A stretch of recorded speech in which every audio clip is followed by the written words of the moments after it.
L'actualité locale et régionale en continu. Grand Lille TV, toute info. Bonsoir à tous, bienvenue sur Grand Lille TV. Tout de suite l'information près de chez vous en 7 minutes. Et pour commencer, un mot rapide sur la météo qui a été plutôt instable, on peut le dire, toute la semaine. Une vague de froid inattendue a marqué ces derniers jours. Mais heureusement, on retrouvera des températures plus agréables à partir du samedi 7 mai. Il faudra donc être encore un peu patient avant de retrouver les terrasses. Le froid a forcément un impact sur les ventes dans les boutiques de vêtements. Manteaux, écharpes et jeans sont davantage prisés que le petit t-shirt.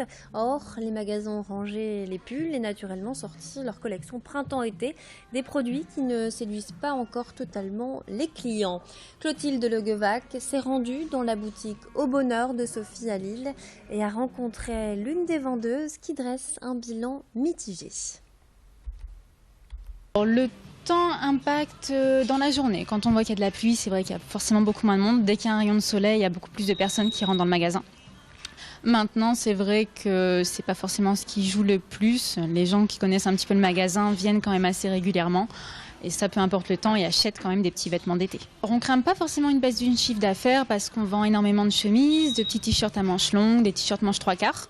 Par contre, c'est vrai que les gens s'orientent un peu plus vers des petits pulls, des petits gilets et pas forcément vers des petits débardeurs ou des petits combi-shirts. Donc on attend de voir l'évolution et on espère que les beaux jours arriveront très vite. Les syndicats FO, Sud et CFDT en guerre contre la CGT.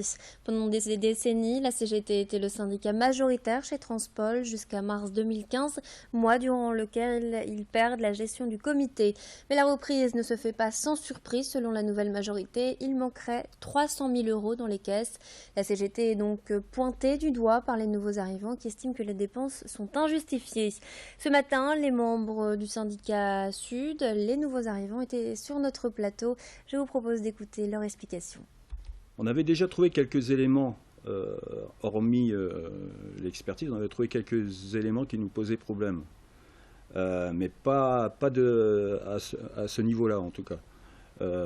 Donc ça nous a posé pas mal de questions sur la sincérité des comptes et la régularité des comptes. C'est pour ça que cette expertise nous a aidé justement à y voir un peu plus clair.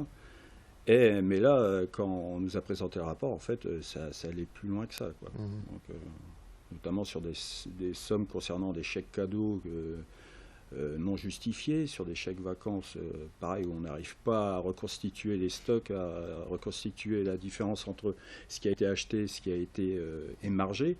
Donc voilà. Et quand on fait l'ensemble, la somme totale de ces problèmes, on arrive à une somme globale de 300 000 €, effectivement.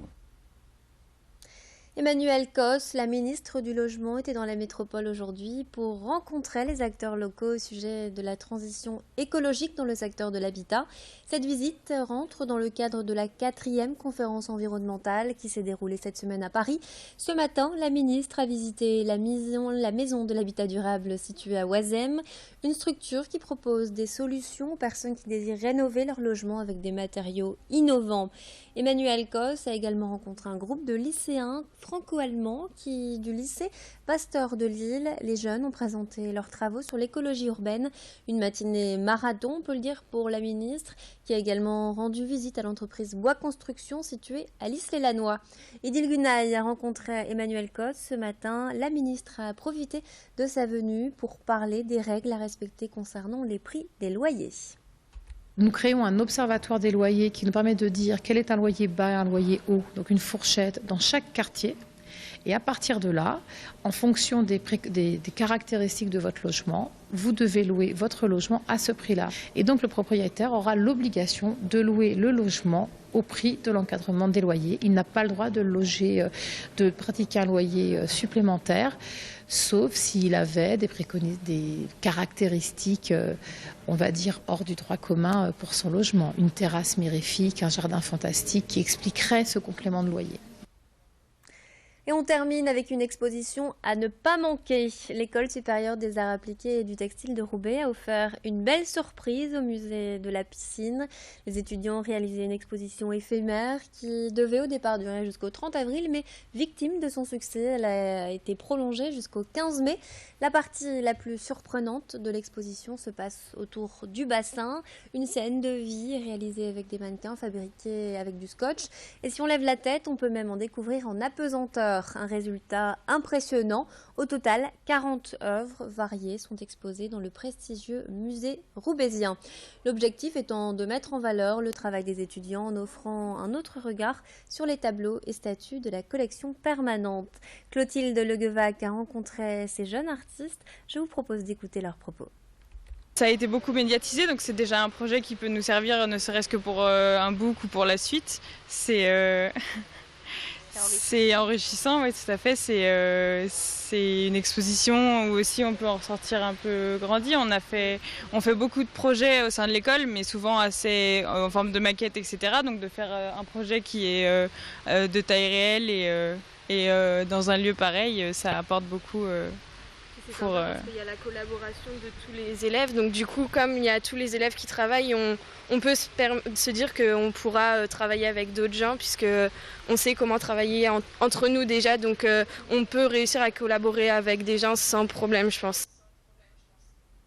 C'est la fin de cette édition. Merci de nous avoir suivis. Tout de suite, votre météo et l'infotrafic sur Grand Lille TV. Restez avec nous.